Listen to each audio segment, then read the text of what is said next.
भारत के education system की एक बहुत बड़ी कमी यह है कि हमें पैसों के बारे में बहुत कम सिखाया जाता है। स्कूल में हमें मैथ, साइंस और हिस्ट्री पढ़ाई जाती है, लेकिन पैसे को सही तरीके से कमाना, संभालना और बढ़ाना कोई नहीं सिखाता। अभिजीत कोलपकर इसी कमी की ओर हमारा ध्यान दिलाते हैं। उनका कहना है कि हमें ये तो सिखा दिया जाता है कि नौकरी कैसे करनी है और पैसा कैसे कमाना है, लेकिन उस पैसे का सही इस्तेमाल कैसे किया जाए, ये ज्ञान अक्सर नहीं दिया जाता। फाइनेंशियल लिटरेसी यानी पैसों की समझ सिर्फ अमीर बनने के लिए नहीं होती, बल्कि यह हमारी जिंदगी को सुरक्षित और तनाव मुक्त बनाने का तरीका है। हो सकता है किसी की इनकम ज्यादा ना हो, लेकिन अगर वह अपने खर्चों को समझदारी से मैनेज करता है तो वह भविष्य में सुरक्षित रह सकता है। वहीं दूसरी तरफ अगर कोई अच्छा कमा रहा है लेकिन उसका खर्च कंट्रोल में नहीं है, तो वह कभी भी फाइनेंशियल परेशानी में फंस सकता है। इसलिए इनकम से ज्यादा जरूरी है पैसे की समझ। फाइनेंशियल लिटरेसी का मतलब है ये जानना कि पैसा कैसे कमाया जाए, कैसे बचाया जाए, कहाँ खर्च किया जाए और कैसे बढ़ाया जाए। अक्सर हम सोचते हैं कि जब ज्यादा पैसा आएगा तब सेविंग शुरू करेंगे या अभी एंजॉय करने का टाइम है, भविष्य बाद में देखेंगे। लेकिन यही सोच आगे चलकर फाइनेंशियल प्रॉब्लम्स की वजह बन जाती है।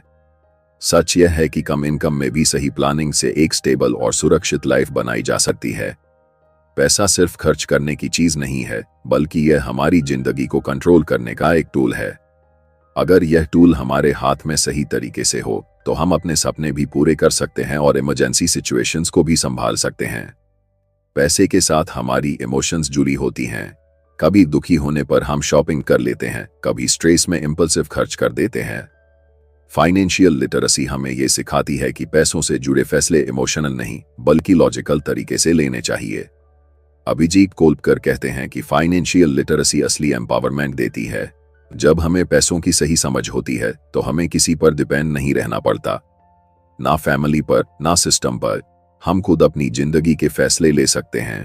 अगर आपको ये क्लैरिटी हो कि आपकी इनकम का कितना हिस्सा खर्च करना है, कितना सेव करना है और कितना इन्वेस्ट करना है, तो आप कॉन्फिडेंस के साथ जिंदगी जी सकते हैं, चाहे नौकरी चली जाए या कोई इमरजेंसी आ जाए। हमारे आसपास बहुत से लोग ईएमआई, क्रेडिट कार्ड डेट और रिटायरमेंट की अनिश्चितता से परेशान हैं। इसकी सबसे बड़ी वजह फाइनेंशियल लिटरेसी की कमी है। अगर स्कूल के समय से ही बजटिंग, सेविंग और इन्वेस्टिंग सिखाई जाती तो बहुत से लोग ज्यादा सिक्योर और खुशहाल जीवन जी सकते थे। फाइनेंशियल लिटरेसी हमें जरूरत और चाहत के बीच फर्क करना भी सिखाती है। हर नई और चमकती चीज जरूरी नहीं होती। समझदारी से खर्च करना और गोल्स के लिए बचत करना ही असली स्मार्टनेस है। बहुत से लोग मानते हैं कि फाइनेंशियल प्लानिंग सिर्फ अमीरों के लिए होती है, लेकिन सच्चाई यह है कि कम कमाने वालों को इसकी सबसे ज्यादा जरूरत होती है। जब रिसोर्सेज लिमिटेड होते हैं तब सही फैसले लेना और भी जरूरी हो जाता है।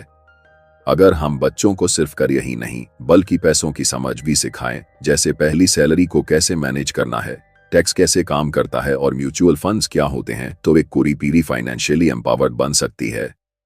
पैसा सिर्फ सुविधा नहीं बल्कि एक जिम्मेदारी है। जैसे गाड़ी चलाने के लिए लाइसेंस चाहिए, वैसे ही पैसों को सही तरीके से चलाने के लिए फाइनेंशियल नॉलेज जरूरी है। फाइनेंशियल लिटरेसी हमें यह भी सिखाती है कि पैसों को लेकर डर या गिल्ट रखने की जरूरत नहीं है। सही प्लानिंग के साथ हम गिल्ट फ्री एंजॉय भी कर सकते हैं और सिक्योर भी रह सकते हैं। ये सिर्फ कैलकुलेशन नहीं बल्कि एक माइंडसेट है जो हमें फाइनेंशियल फ्रीडम और मेंटल पीस देता है। अब बात करते हैं बजटिंग की। हम में से ज्यादातर लोग यह नहीं समझ पाते कि पैसा कहां से आया और कहां चला गया। अभिजीत कोलपकर कहते हैं कि बजटिंग फाइनेंशियल हेल्थ का पहला और सबसे जरूरी स्टेप है। बजटिंग का मतलब सिर्फ खर्च कम करना नहीं, बल्कि पैसों के फ्लो को समझना और कंट्रोल करना है। आपकी इनकम एक टैंक की तरह है, अगर लीक को कंट्रोल नहीं किया तो टैंक कितना भी बड़ा हो खाली हो जाएगा। बजटिंग आपको कॉन्शियस बनाती है। जीरो बेस्ड बजटिंग में हर एक रुपये का रोल पहले से तय होता है। 5-0-3-0-2-0 रूल एक अच्छा स्टार्टिंग पॉइंट है। 50% जरूरतों के लिए, 30% चाहतों के लिए और 20% सेविंग या इन्वेस्टमेंट के लिए। लेकिन इसे अपनी लाइफ के हिसाब से कस्टमाइज करना जरूरी है।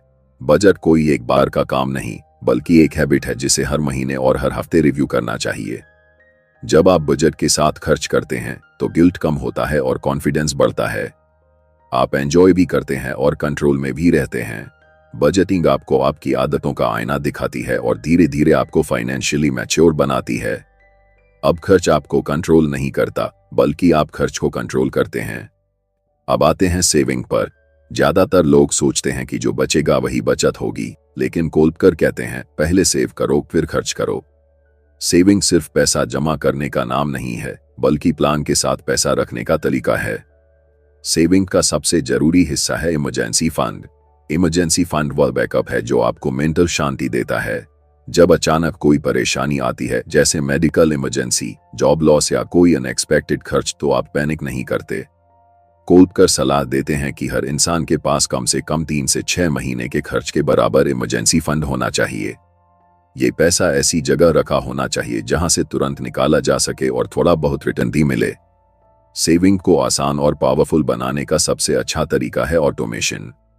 जैसे ही सैलरी आए, सेविंग अपने आप अलग हो जाए।